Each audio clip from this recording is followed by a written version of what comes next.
So behavioral scientists talk about system one and system two thinking. This idea was brought to the mainstream by Danny Kahneman, who is an amazing psychologist at Princeton. So he wrote this book called Thinking Fast and Slow. So for those of you who read that book, you already know all of this.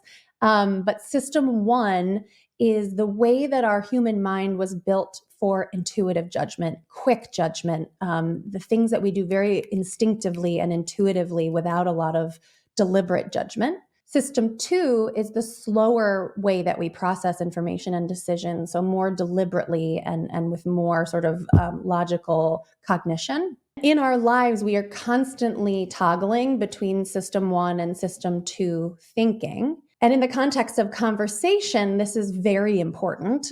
Many of us sort of glide through life relying almost entirely on system one processing when it comes to conversation. So even our choices of who we talk to, it's sort of like who we bump into, who we see, who we, whatever, right? Like it's just like who you run into. Even that you can do more purposefully with more intentionality. And then once we're in a conversation, so many of us rely almost entirely on our instincts and our impulses to decide what to talk about, for how long, and whether to switch, what we raise, what we don't raise. And so one of the messages in my book is like, what if we can rely a little bit more on our system two, this more deliberative, careful, intentional way to process information and make decisions? It would help us have much better conversations.